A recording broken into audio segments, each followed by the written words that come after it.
bonjour et bienvenue à Impact Pot. Alors moi c'est TK, l'américain de ce groupe d'amis réunis par la rugby. Et avec moi aujourd'hui, je suis très content d'avoir Théodore de Sarani, ancien deuxième ligne de Racing et plein de clubs autour de la capitale. Bonjour mon cher Théo. Salut Thierry, très heureux d'être là, pas seulement autour de la capitale, enfin tout est autour de la capitale finalement si on prend un peu la distance, mais je te rappelle que j'ai joué aussi au RC Orléans, comité du centre, où j'ai encore beaucoup de copains, peut-être que certains nous écoutent et je les embrasse. Très bien, très bien. Allez, notre pote de Pâques Charny ne peut pas être là avec nous ce soir, donc j'ai quand même décidé de faire le coup d'envoi dans son honneur, comme moi je suis franco-américain, lui il est franco-allemand, et les Allemands ils ont joué contre Géorgie dans le Six Nations bis cette semaine, donc malheureusement ils ont perdu 28-17 contre Géorgie. Tiens, d'autres matchs aussi, il y avait Espagne qui a gagné contre Netherlands, Roumanie qui a gagné contre Pologne 20-8, mais c'est marrant parce qu'ils s'améliorent quand même les Polonais. L'année dernière, c'était 67-27. Et grosse surprise, la Belgique a battu Portugal qui nous a vachement étonnés dans la dernière Coupe du Monde. Ouais, moi ce qui me surprend surtout dans les résultats que tu donnes, c'est l'Allemagne contre la Géorgie, et je trouve que l'écart est pas énorme, et je suis très surpris, parce que c'est vrai que les Allemands, pour le coup, et moi, ça fait très longtemps que je me dis, heureusement qu'ils jouent pas au rugby. Ce serait un massacre. Vu les gabarits qu'ils ont, la rigueur qu'ils peuvent avoir, etc. Ce serait un mélange entre les Sudaf et les Anglais. Ce serait un véritable cauchemar si c'était un sport national chez eux. Donc, heureusement, ils sont pas trop bons. Ils perdent encore contre les Géorgiens. Ça va. Ça devait être un concours de barbe sympa quand même dans ce truc-là. Allez, petit coucou à Casimir Yeti qui nous a donné un super commentaire sur YouTube. Elle a dit « Votre podcast, c'est calme, posé, sans être lénifiant. » Nouveau mot de vocabulaire pour moi. Sans être une entrée massive de nouvelles problématiques ou d'analyse, votre podcast se tient ferme dans la discussion et l'esprit rugby. Je m'abonne. Merci Casimir le Yeti, et quel surnom exceptionnel. Ouais, grave, ça devrait être un deuxième ligne avec un surnom comme ça. Ouais, c'est certainement pas un 3/4 en tout cas. En tout cas, il m'a appris en fait que Farrell, le coach d'Irlande, vient du rugby à 13, que je savais pas. Et voilà, ça explique un peu le côté, on va dire, agressif de son jeu en Irlande. Allez, on va pas trop attendre, on va tout de suite parler de ce match France-Irlande. Il faut arracher le bandage maintenant.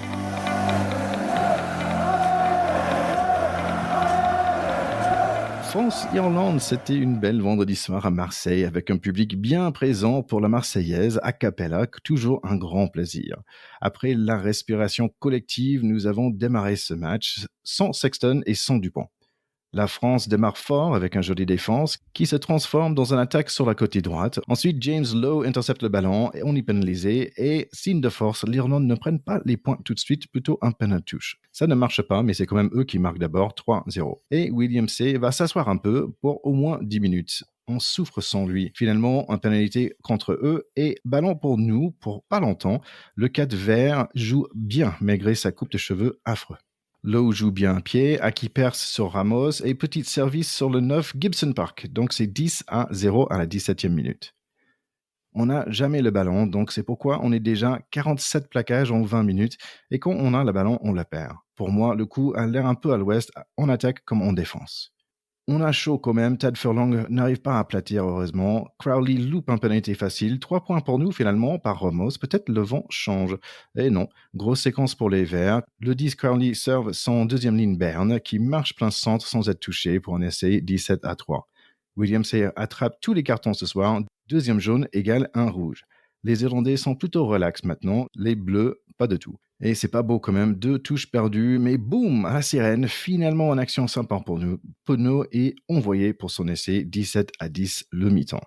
Ouais, je pense qu'on redira probablement ce qu'on pense de cette première mi-temps quand on fera le bilan complet du match. Ce qui est sûr, c'est que sur la mi-temps, on tourne avec 7 points de retard de manière plutôt chanceuse et extrêmement favorable. Ça aurait pu être bien pire. Et on a fait une mi-temps catastrophique, vraiment catastrophique.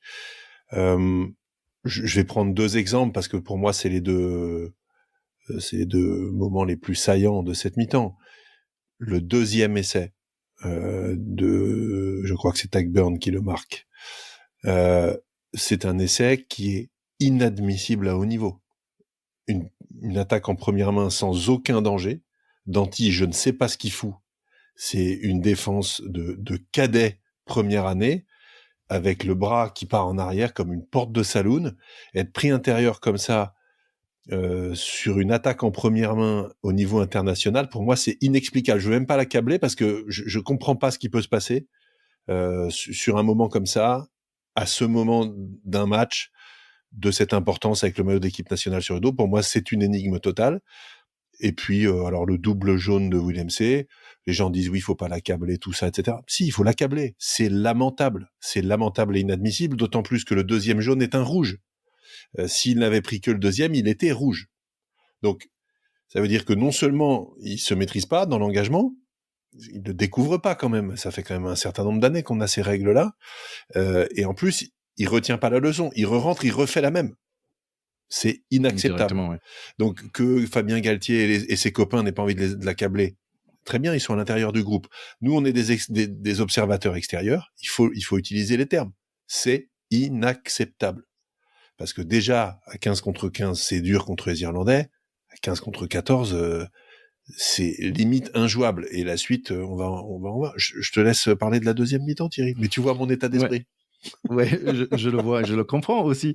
Et c'est marrant, Danty, en fait, il y avait derrière, il y avait deux autres, tu vois, il y avait Touchburn, mais il y avait deux autres derrière Touchburn. Je pense qu'il disait, bah tiens, je vais essayer d'aller choper les deux autres, mais il y avait trois mecs. C'est pour lui tout seul, interdit quoi. d'être pris intérieur mais en première main quand t'es sur une ligne de défense qui monte. C'est interdit, c'est tout. S'il je y te a un fais confiance, c'est toi surnombre, le coach. s'il y a un surnombre à jouer et que ce surnombre doit être gagnant à la sortie, très bien. Mais on peut pas être pris intérieur en première main. C'est pas acceptable. C'est vrai que quand même, on se sort pas mal à 17 à 10 pour le premier mi-temps. Deuxième mi-temps démarre avec un pénalité raté par Ramos, dommage. Porter nous gratte le ballon, les Verts vont tout droit. Antonio donne tout ce qu'il peut pour défendre avec un plaquage qui mérite vraiment d'être mentionné, mais on n'arrive pas à arrêter la vague verte. C'est Calvin Nash, le nouveau, le 14, qui va marquer 24 à 10 pour eux. Beaucoup d'efforts par les bleus, mais les verts sont hyper forts dans les rocks. Et let's go, grosse séquence pour les avants blancs. Et merci l'arbitre de touche qui nous valide l'essai pour la deuxième ligne. Gabriag. Gabriag, merci.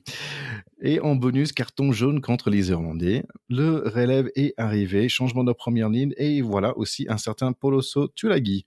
Résultat, gros mêlée qu'on gagne, mais on profite pas.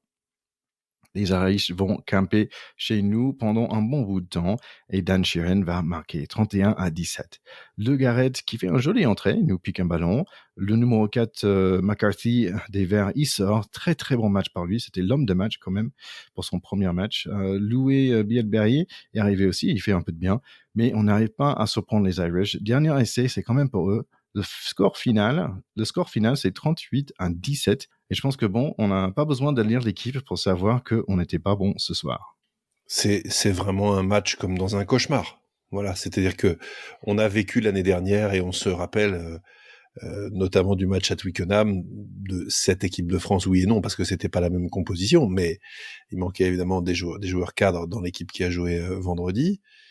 Mais à la fois, on a des matchs comme dans un rêve avec cette génération, à la fois, là, c'est un cauchemar, de bout en bout, avec à peu près rien qui marche, sauf un ou deux éclairs. Je salue effectivement la bonne rentrée de Le Garec, qui a été bien meilleur que Lucu. Lucu qui était un bon joueur, mais qui est complètement passé au travers sur ce match, qui a été inexistant, emprunté, lent, sans impact, mais vraiment nul. Et je suis désolé de le dire, mais Fabien Galtier aurait dû le sortir beaucoup plus tôt. Il était dans un mauvais jour. Ça fait pas de lui ni un joueur mauvais dans l'absolu, ni un mec qu'on veut plus revoir. Il était pas du tout dans ses baskets. Donc à ce moment-là, il faut prendre ses responsabilités. Autre énigme totale sur ce match, la faillite en touche, mais je n'ai jamais vu l'équipe de France aussi humiliée dans ce domaine depuis, je sais pas, 10 ans.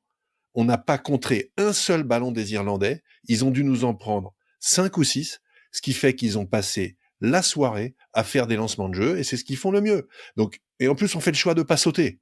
Dès qu'ils sont dans nos 20 mètres, on a tellement peur qu'on saute pas. Et en plus, on se prend quand même 2 essais sur pénal touche. À la parade, 2 du talonneur, hein. Donc ça veut dire que c'est comme on fait à l'entraînement, quoi. Le talonneur lance, ça prend la conquête, je me mets derrière, petit train, au revoir et merci. Alors c'est bien la peine de pas sauter pour faire des défenses aussi minables. Donc ça, c'est pas acceptable non plus, à haut niveau. Voilà. Et ensuite, on a vu une avalanche de faiblesse technique, mais totalement improbable. Des chandelles loupées, en veux-tu, en voilà, des en avant, Tuilagi rentre, boum, turnover sur lui. Enfin, nous, de turnover, on n'en a pas pris un seul. Enfin, on se regardait incrédule en disant, mais qu'est-ce que c'est que cette équipe de France? Ouais, on a pris un quand même. C'était Le Garec qui est tout petit sur le terrain par rapport à des autres qui ont pris Et en face de ça, les renvois. Alors Kroos qui nous rate un renvoi, on dirait moi à la belle époque. Non mais c'est pas possible en fait de autant passer au travers. Donc pour moi, il y a pas 50 analyses. Ce qui est sûr, c'est que en face, en revanche, les Irlandais ont été Ah oui. excellents. On se Ouais, disait, grave. Sexton est plus là, Sexton est plus là. Oui, Crowley, ok, il a loupé la première pénalité. Après, il fait un très bon match. Et quand t'as une équipe en plus aussi dominante devant, je vais pas dire que c'est facile de jouer 10, mais c'est quand même beaucoup plus facile. McCarthy, j'ai jamais entendu parler de ce mec-là. Je croyais que c'était un homme politique Il était américain. incroyable. Non, 22 piges. Et il a fait ce qu'il a voulu sur le stade, sur le terrain du Vélodrome. Les mecs, ils ont pas honte en face. Non, et j'espère qu'ils sont piqués au vif. Je sais pas comment ils vont remobiliser les troupes, ou si le mal est beaucoup plus profond que ça. Et ça, on va le voir contre l'Écosse. Soit on arrive à secouer les Écossais, à faire un grand match, à gagner là-bas, avec des convictions en disant, attendez, il y a eu un gros trou d'air, mais c'est fini.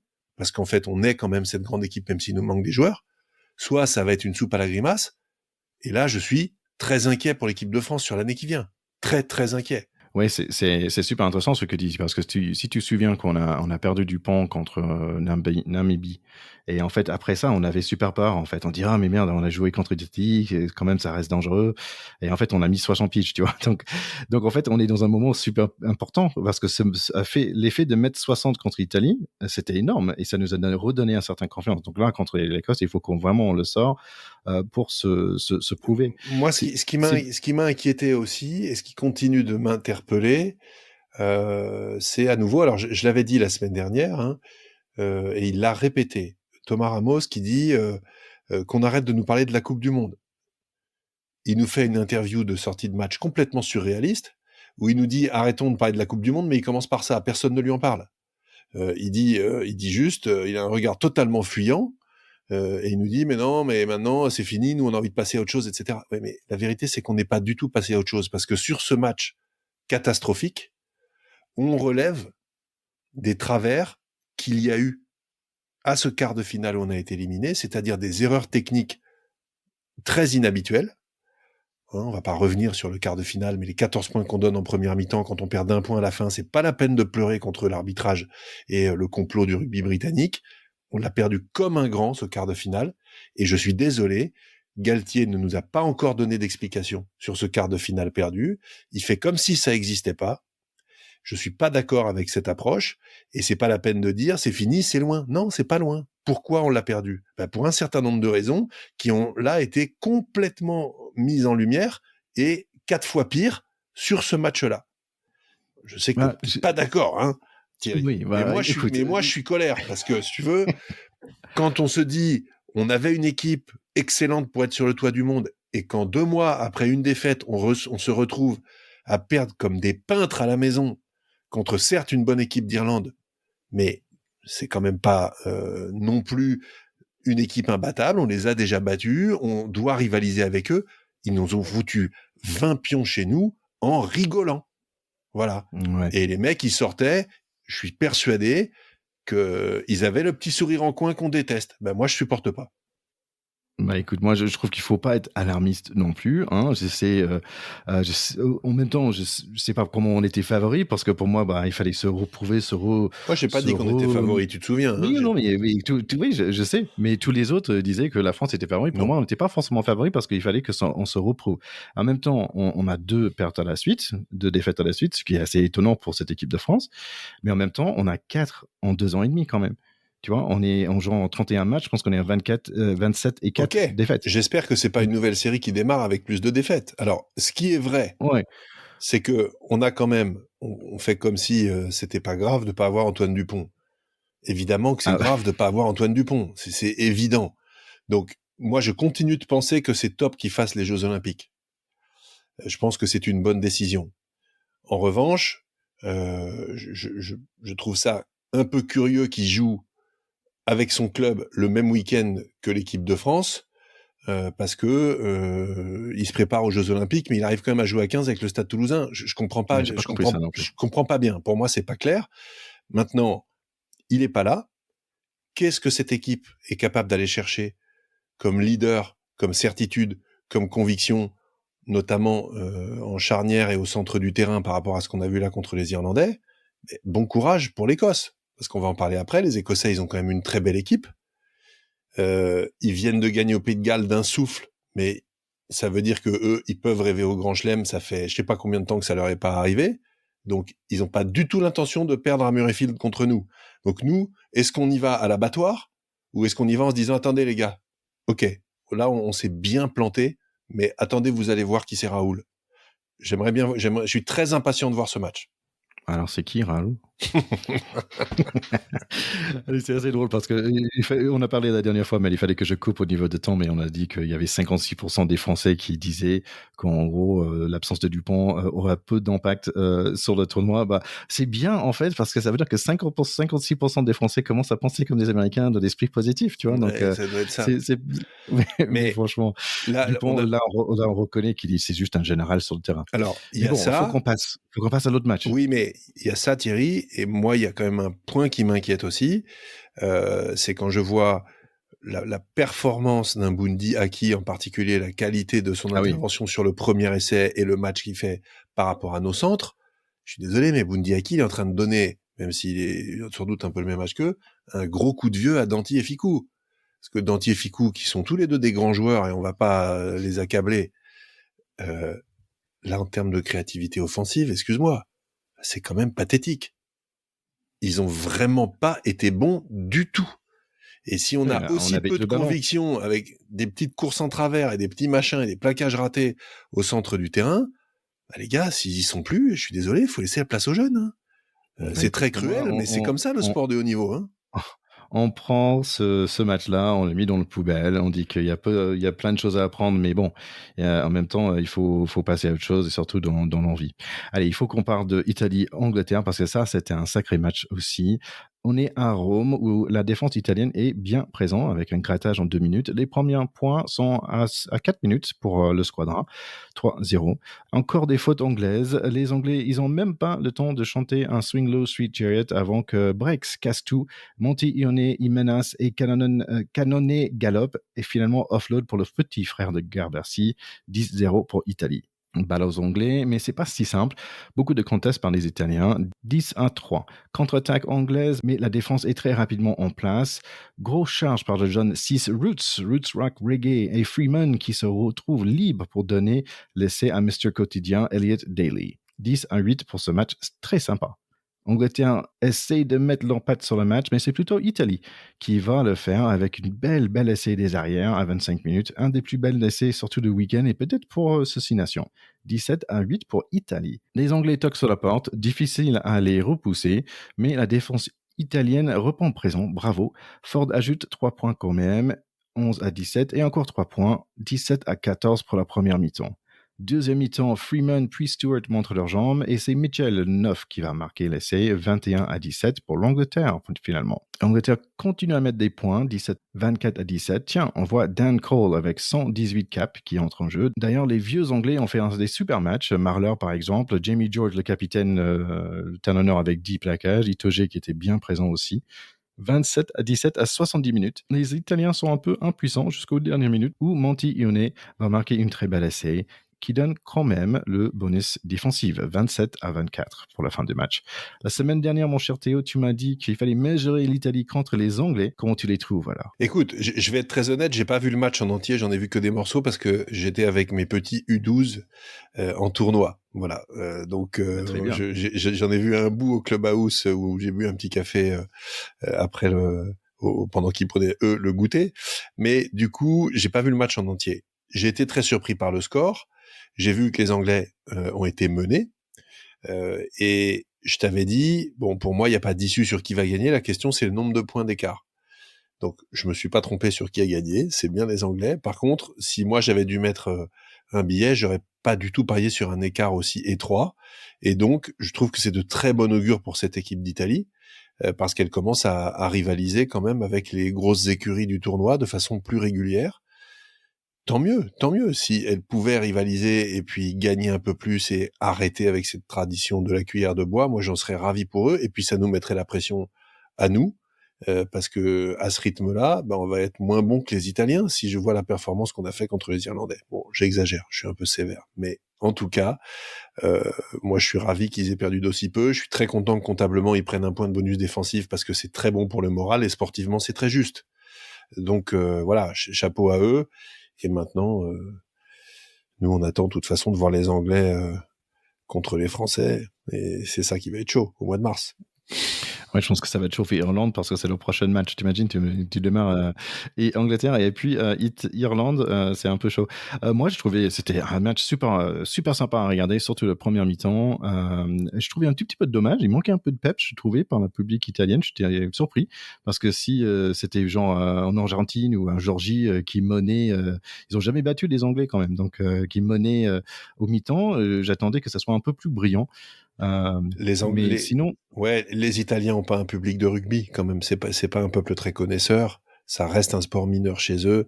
Je pense qu'ils sont tellement pas habitués que ils étaient ils surpris. étaient peut-être un peu démunis, je sais pas. Et puis je trouve que le stade de Rome est quand même un stade très ouvert qui, à mon avis, ne favorise pas le côté chaudron et ambiance à la voix. Les stades italiens, il y a souvent des pistes d'athlée entre la tribune et le terrain. Et ce stade qui est certainement très beau ne me semble pas très propice à l'encouragement par le public de son équipe.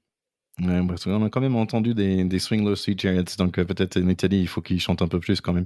Je trouve qu'il manque un peu de peps au neuf quand même, ou au moins peut-être juste un manque de soutien, parce qu'il avait beaucoup de mal, surtout Varney à la deuxième mi-temps, de sortir le ballon. Mais au moins, super démarrage, on va dire, pour le nouveau coach. Espère de voir des nouvelles choses la semaine prochaine. Allez, dernier match pour le week-end, c'est Pays de Galles contre l'Écosse. Super match. Allez, à 8 minutes, on est 3-0 pour l'Écosse. Il faut attendre 2 minutes de plus pour les Big Boys de l'Écosse pour marquer l'essai. C'est le pilier Schumann en l'occurrence. 10-1-0, puis 13-1-0. Les Red Dragons sont parfois dangereux, mais la bonne défense des Chardons, est présent, et tout comme leur attaque, surtout le 15 row. À 30 minutes, Finn Russell est dans un boulevard. Il sert son Sudaf Vandermel 20-0. Les Bleus sont méga actifs dans les rucks, mais les Roux sont toujours présents dans les 22 des Bleus pendant 10 bonnes minutes, mais 0 point pour eux. Deuxième mi-temps, Finn Russell est le pilote et Vandermel est le bolide de course. Magnifique essai de 50 mètres. 27-0 quand même. Petite réaction des rouges. Transformation par un mec avec un moustache horrible. C'est comme 2 vers de terre qui sortent de son nez. Il y a aussi un carton jaune contre les Bleus et donc un autre essai pour les Rouges, logique, 27-12. Finn Russell essaie de prendre son rôle de capitaine et calmer les troupes, car il y a beaucoup trop de fautes. Tupiluto chope un jaune et essaie encore par le fameux Wainwright avec sa tête à coude, qui marque 27-19. La folie continue. Dyer fait oublier Louis Ruiz-Zamet et un autre essai a marqué par un deuxième ligne. Petit rappel, on avait 27-0 à 44 minutes et là 26 points en 25 minutes par Pays de Galles. Tiens, il y a l'acteur William Dafoe, un Américain à Cardiff. C'est pas Taylor Swift, mais bon. Retour au match, encore 8 minutes. Les courses des Chardons ne passent pas. Encore 6 minutes. Toutes les issues sont fermées et c'est l'Écosse qui garde la tête froide, même si l'essai de Vandermeer n'est pas validé. L'Écosse échappe de justesse. Écoute, on pourrait faire une émission entière sur ce match. Franchement, ça fait partie des matchs complètement magiques qui nous font dire que le tournoi Destination est une compétition unique. J'aurais aimé être dans ce stade pour vivre ce que les supporters gallois ont vécu. C'était mais dément. Moi, je suis rentré de mon petit tournoi, je me suis foutu dans le canapé devant le match, en me frottant les mains, je me suis dit, j'adore ce genre de match entre Britanniques quand il n'y a pas les Anglais, parce qu'on sait pas trop pour qui on est, alors que quand il y a les Anglais, on sait qu'on est contre eux. Et je me suis mais régalé, parce que le cavalier seul de l'Écosse, toute la première partie, mais est une démonstration. Cette équipe marchait sur l'eau, et en plus, il tourne à 20-0 à la mi-temps, ce qui est quand même assez humiliant comme score, Ils attaquent la deuxième mi-temps, ils Ouais, ça remarquent allait tout de pas suite s'arrêter. 27-0. Et là, on se dit, putain, les Gallois vont en prendre 50 à la maison, quoi. Et là, je ne sais pas ce qui se passe, je ne sais pas quel fait est passé dans le stade et quelle poudre de perlimpinpin a été projetée sur les joueurs gallois qui, d'un seul coup, mais se sont mis à marcher sur l'eau, et à l'inverse, les Écossais avaient totalement la tête à l'envers. J'ai un seul regret, c'est qu'ils aient pas fait match nul, parce que il y a eu tellement, franchement, une mi-temps chacun, et tellement d'émotions fantastiques offertes par les Gallois en réaction au récital des Écossais, que pour moi c'est un match sans défaite. C'était un spectacle absolument magnifique, comme quand tu vas, je sais pas, voir un spectacle de danse à l'Opéra Garnier où tu en prends plein les yeux et tu te dis, ces gens sont d'une autre planète. Voilà. Donc, c'est tout le contraire de ce qu'on a vu dans le France-Irlande, c'est-à-dire des joueurs qui, certes battus et dominés, ne sont pas restés apathiques et se sont rebellés. Et c'est ça qu'on aime dans le rugby. C'est cette réaction euh, profonde qui vient des tripes et on ne sait pas pourquoi, qui dit non, vous avez beau croire que vous êtes meilleur que nous et nous marcher dessus et nous tenir la dragée haute, en fait, 1, on n'est pas mort, 2, on va vous le montrer, et 3, vous allez le regretter de nous avoir pris pour des cons. Et c'est extraordinaire la partition qu'ont joué notamment les Gallois. Moi, quand j'ai vu le 4e essai qui revenait à 26, je sautais sur mon canapé, et pourtant je suis d'aucun des deux pays. J'en suis pas revenu. J'ai trouvé ça absolument sublime. Wainwright, qui était complètement quelconque en première mi-temps, effectivement, avec sa coupe, sa moustache, son truc, on s'en rappelle, et son bandeau affreux, il nous avait fait mal à la Coupe du Monde 2019, parce que c'est le coup de coude, t'as très bien dit, la tête à coude, sur sa tête à lui, qui a précipité l'élimination des Français en 2019. Il fait un match, mais totalement improbable. Il marque, coup d'envoi, il récupère le ballon, Ouais, il ça. refait C'était 35 mètres dans la défense le coup d'après. Mais tu te dis, on est où? Ah non, c'était dément. Donc, je pense que les gens, en sortant de ce match, les supporters écossais gallois n'ont pu que se tomber dans les bras en se disant, mais mon Dieu, que c'est beau ce sport, quoi. Merci, je sais pas, hein, parce que ma femme a dit un truc intéressant. Elle a dit si les Gallois étaient un peu mieux coiffés, ils auront peut-être gagné. Allez, semaine prochaine, on a la France qui va à l'Écosse, on a l'Angleterre qui va recevoir Pays de Galles et Irlande qui va recevoir Italie. Donc un peu dur pour Italie, je pense, avec 2 grosses matchs par la suite. Mais comme tu dis, bah si réussissent à faire un truc un peu similaire, ça va être quoi, de 7 points, on serait content. S'ils perdent par moins de 7 points, ça serait quand même... Bah, ce serait génial d'aller chercher un bon résultat là-bas. Après, le problème, c'est que les Irlandais, en ce moment, là, ils ont regonflé le capital confiance, c'est monstrueux, parce qu'en plus, ils vont être à la maison, c'est devant leur public pour la première fois depuis la décession de la Coupe du Monde, et là, ils ont dit, bah, regardez comment on peut se racheter, et à quel point ce maillot vert veut dire quelque chose pour nous. Donc, les Italiens, je suis quand même très, très inquiet pour eux, je pense qu'ils vont passer une mauvaise après-midi. Ouais, c'est... En tout cas, moi, j'aimerais pas y aller, faut être Ah honnête. non, j'ai loupé l'avion, pardon, chef. Pardon, coach. Ah oui, c'est l'anniversaire de mon chien, je peux pas venir. Par contre, Pays de Galles contre l'Angleterre, ça va être intéressant parce que j'ai bien aimé cette équipe d'Angleterre, en fait. Je ose le dire. Il y avait des jeunes qui m'intéressaient pas mal. Et je trouve que c'est une équipe qui était intéressante. Deuxième mi-temps. Premier mi-temps moins, mais... Ce qui m'a intéressé beaucoup avec l'équipe de Pays de Galles aussi, c'est l'intelligence du coaching de Warren Gatland, parce que en particulier, il fait rentrer Thomas Williams à la mêlée, qui fait une mi-temps d'enfer. Donc, je pense il a pas tardé à changer. Il a dit, bah, l'équipe est pas du tout dans le coup. Perdu pour perdu à 20-0. Bah, attendez, on va donner la place aux jeunes en leur disant, bah, montrez-nous les gars.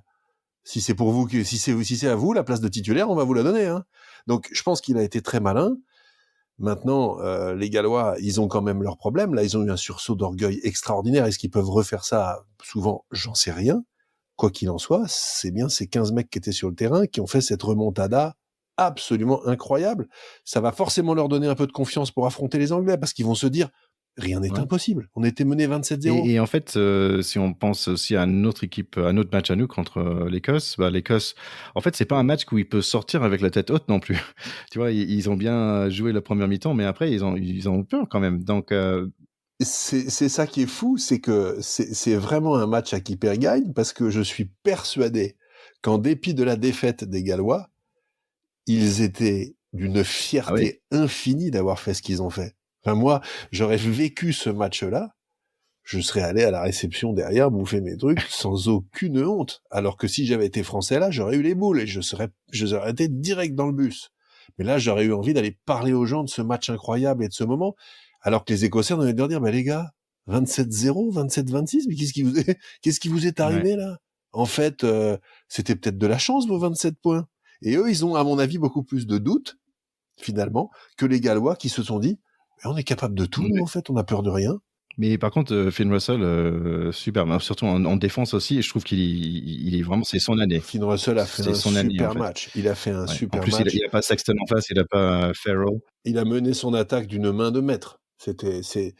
Quand il est comme ça, c'est chirurgical et c'est magnifique. Et comme tu le dis très justement, il a pourtant pas un très gros gabarit, mais en défense, il a été énorme. Et en face, il y a quand même des beaux bébés. Bah écoute, si on part de notre équipe pour la semaine prochaine, en fait, c'est difficile à se projeter en deuxième ligne. Donc, l'annonce n'est pas encore faite pour qui va être dans ce match équipe de France. Mais parce que on a, Williams n'est pas là. Je pense que Tao, il est soit blessé ou malade.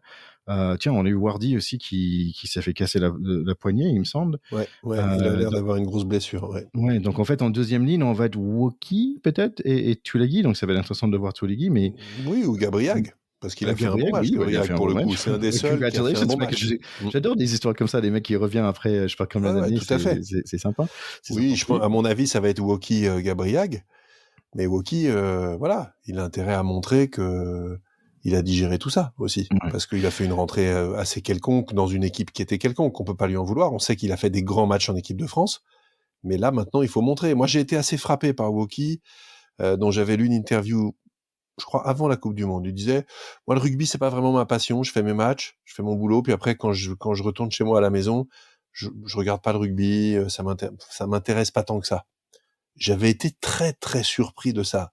Je sais pas ce que ça veut dire. Et je sais pas si on peut être un grand joueur et marquer son équipe de son empreinte et l'histoire de son sport en n'étant pas très passionné par son sport. Ça m'avait énormément surpris. J'ai envie de voir ce qu'il y a derrière ça. Est-ce qu'il a envie de remontrer que ça peut être lui le titulaire du poste et lui le taulier? J'aimerais beaucoup qu'il nous le montre. Tu sais, c'est marrant parce que j'ai eu l'opportunité de faire pas mal d'interviews sur ce podcast. Et en fait, il y avait un joueur que je vais pas nommer qui m'en a dit ça en off. Il disait qu'il était très surpris par la nouvelle génération qui arrive au vestiaire avec le téléphone en main, qui regarde pas surtout autour de lui, qui fait pas forcément partie de l'équipe et qui repart sans prendre la bière après match. Et en fait, pour eux, c'est un boulot. Et il est un peu surpris par une jeune génération qui le voit comme ça. Mais est-ce que tu vois... Je pense qu'ils sont pas tous comme ça. Moi, j'ai du mal avec j'ai pas mal réfléchi ces derniers temps là-dessus. J'ai du mal avec ces stigmatisations générationnelles. Les Y sont comme ça, la génération Z, ils sont comme ça. J'aime pas trop ce truc. Il y a des tendances fortes, mais il y a aussi, je pense, dans cette jeune génération, des mecs qui pensent au rugby du matin au soir. Ouais, comme et on en connaît. On connaît des gamins, même qui sont pas encore des joueurs de haut niveau. Moi, j'en connais autour de moi, le fils de copain. Ce gamin ne pense qu'au rugby. Parce que c'est pas que c'est sa passion, c'est que c'est son oxygène. C'est bien au-delà de la passion encore. S'il y a plus de rugby, c'est la déprime totale. Bon. Il y a aussi ça. Maintenant, c'est pas d'être passionné par un sport qui fait les champions. Mais je me demande s'il n'y a pas quand même une petite touche de cette passion nécessaire pour aller chercher le supplément d'âme. Est-ce que tu vois d'autres changements pour ce 15 de France de la semaine prochaine? Moi, j'espère qu'il va dégager Lucu, qui a été très mauvais. Et je pense que tu peux pas redonner ta confiance sur des postes clés à des mecs qui font des très mauvais matchs. Ou alors, je comprends plus rien. Mais à mon avis, Lucu devrait être remplaçant. J'espère qu'il va faire commencer Le Garec, qui fait plutôt une bonne rentrée, qui a été beaucoup plus vif, et qui, lui, est un mec qui pue le rugby. Donc, oui, j'espère que Lucu sera sur le banc. Et puis, je m'interroge beaucoup quand même sur la paire de centres. Et pourquoi est-ce qu'on fout Moefana à l'aile alors qu'il joue centre en club? J'en ai marre de ces bricolages. On a des ailiers en France qui ont des cannes. Il n'a pas été bon à l'aile non plus. Et je suis désolé, je ne vois pas pourquoi il serait meilleur à l'aile que tous les ailiers de France alors qu'il joue au centre. Ça m'énerve. Quand on était encore dans les années 90 ou 2000, que t'aies des mecs tellement au-dessus du lot et polyvalents qu'il valait mieux faire jouer Damien Traille arrière, je sais même pas pourquoi, à cause de son coup de pompe ou je ne sais quoi, admettons. Mais là, non. Pour moi, il y a des spécialistes du poste. En plus, maintenant, on te fout des quilles chirurgicales sur les ailiers en permanence. Ben, les mecs, il faut qu'ils jouent ailier le dimanche, c'est tout. Ouais. Tu sais, c'est marrant parce que cette choix d'aller avec la jeunesse serait pas un mauvais choix parce que je trouve que cette signation-là, il est différente dans le sens que on n'a pas beaucoup de vieux, comme on a déjà dit, Ferral, il est plus là, Sexton n'est plus là, notre ami Alwyn Jones, bien sûr. Par exemple, je te donne les joueurs au-dessus de 30 ans d'âge. Ce week-end, en Irlande, il y avait 13 joueurs au-dessus de 30 ans. En France, 8. En Écosse, 7. En Angleterre, 7. En Italie, 3. Et en Pays de Galles, un seul joueur au-dessus de 30 ans. C'est fou. Pays de Galles, un seul. Et t'as vu les valeurs qu'ils ont eues pour renverser ce match-là? Mais ça prouve qu'ils ont une belle génération quand même, parce que aussi peu expérimenté en matchs internationaux, mener de 27 points chez soi, avoir une telle réaction et venir mourir à 27-26, ben vraiment encore plus chapeau. Très bonne stat et intéressant. Les Irlandais, ça prouve quand même qu'ils ont des cadres qui sont très solides, ils sont nombreux, effectivement à être très expérimentés, mais je note quand même que le man of the match, c'était McCarthy qui en a 22. Donc ils ont quand même pas que des vieux. Hein. Et lui, on l'avait pas vu venir, et bonjour le match qu'il fait quand même. Exceptionnel. Bon, malheureusement pour nous, on a aussi perdu en U20. La France s'inclinait face à Irlande qui a marqué 37 points quand même. On n'a marqué que 31. Donc, c'était pas assez pour gagner notre premier match de 6 Nations U20. 37 comme les seniors du coup. Ouais, exact. D'ailleurs, ils ont un deux clairs. Ils ont déjà leur Sudaf, les Irlandais U20. Ils ont un deux clairs qui est dans 9. Alors, il peut y avoir aussi des Irlandais qui s'appellent De Klerk, hein, je crois. C'est pas forcément un Sudaf. Faudra qu'on vérifie quand même. Ouais, bon, faut y recherche à faire. Dans d'autres sports, parce que quand même, on aime bien d'autres sports. Tiens, tu sais, dans la NBA, le stat du jeune Français qui est là-bas, qui cartonne, Victor Wembanyama, et en fait, il a aujourd'hui environ mi-chemin de saison, il a plus d'interceptions et plus de contres dans un demi-saison que Rudy Gobert elle a eu quand il avait gagné le joueur défensif de l'année. Tu te rends compte? C'est monstrueux. C'est monstrueux. Et en plus, c'est son première année. C'est un truc de C'est ouf. monstrueux. Alors, ça empêche pas les Spurs de souffrir beaucoup quand même. Hein, Oui, mais bah, c'est l'esprit du numéro 1 de la draft. On l'avait déjà expliqué. C'est les équipes qui sont mal en nul. point, mal classées, qui ont le droit d'aller chercher les meilleurs joueurs et ça permet d'équilibrer les choses à l'intérieur des ligues. Ce qui est, autant tu sais que j'aime pas les ligues fermées, autant j'aime bien cette politique de draft que je trouve très intelligente parce qu'elle permet d'équilibrer les choses et de saupoudrer des talents sur des terroirs un petit peu en difficulté, on va dire. Moi, je suis ça un peu. C'est quand même un garçon extraordinaire et d'une précocité complètement folle. Il est très jeune. Il va faire une carrière à tout casser. Ce que j'espère, c'est que son corps va supporter ses charges de travail. Parce qu'à Ouais. 2,20 m, je sais pas, tu vois, quelle est la dimension de fragilité articulaire, tendineuse, etc., que ces très grands oiseaux-là peuvent avoir, quoi. En parlant des mecs de 2 mètres, en fait, j'étais dans un magasin de cuisine ce week-end. J'ai vu un mec qui te ressemblait quand même pas mal. J'ai regardé, je dis, tiens, une oreille un tout petit peu, à frotter, il a 2 mètres. Je dis, ah, tu joues au rugby? Il dit, oui. Bah, tiens, voici ma carte, pack de potes, viens nous écouter. Il me Mais- ressemblait pas mal, tu veux dire un beau gosse? un beau gosse, exactement, Bah, beau gosse. évidemment, bah oui. Exactement. Et bricoleur aussi. Allez, petite dernière chose. Peut-être tu sais pas, mais il y aura du breakdance dans les Jeux Olympiques de cette année en France. J'ai Donc, vu ça. ça va être assez intéressant quand même de voir ça. J'ai hâte de voir ça avec mes enfants. Par contre, est-ce que tu sais le nouveau sport qui va être dans le JO après, qui va être à Las Vegas, aux States? Quel est le nouvel Ah sport qui non, va ça être? j'ai pas suivi. Tiens, c'est le flag football, qui est comme le rugby à toucher, en fait, avec des petits drapeaux sur le côté, tu vois, sur tes hanches. Donc, Mais c'est le avec flag quoi comme football. ballon? Mais Un avec ballon ovale? ouais, non, c'est un ballon de foot américain. C'est comme Ok, le un foot ballon de américain, foot américain. sans protection. Tu joues avec des petits drapeaux, tu tires le drapeau et la personne est arrêtée à l'endroit où tu tires le drapeau. Ça va devenir un sport olympique. Bah, au moins, ça va être en 2028. C'est comme ils font tous les années, comme le breakdance. On ne sait pas si ça va vraiment devenir un Oui. sport. Tu vois, mais en flag football en 2028, ça va être pas mal. Et en plus, la France, peut-être tu sais pas, mais en 2006, ils étaient flag football world champions pour hommes et femmes. En Incroyable. Alors 2006. ça, tu m'apprends quelque chose. Le flag, c'est très sympa. On y joue parfois à l'entraînement aussi au rugby avec des petits trucs sur les côtés, des petits drapeaux en velcro. C'est rigolo comme tout. Et moi, quand j'étais plus jeune, ça va faire marrer peut-être quelqu'un de nos auditeurs, mais on faisait ça quand j'étais au scout, les scouts, tu connais Ouais. ça? On mettait le foulard dans le dos et il fallait choper le foulard et ça s'appelait le scout ball. Bon, sur ces bons mots, on va passer une bonne semaine. On espère d'avoir un bon week-end aussi, en espérant que le rugby, ça va dans notre direction ce week-end-là. Bon, en tout cas, c'était un plaisir de passer ce moment avec toi, mon cher Théo. Et on dit un coucou à notre cher Charlie. Et on dit à très bientôt à vous, nos chers écouteurs. Oui, et puis faites comme Casimir le Yeti, hein, n'hésitez pas à nous envoyer un petit commentaire, un rating positif avec plein d'étoiles, ça nous fait toujours plaisir. Effectivement, on embrasse notre grand Charlie, on espère le revoir très vite avec nous. Et puis, on espère surtout que les Bleus nous feront meilleure impression la semaine prochaine à Murrayfield. Toujours un grand rendez-vous. Et le rendez-vous d'après, c'est l'épisode du Pack de Potes pour le débriefing. On vous embrasse. Allez, ciao, ciao.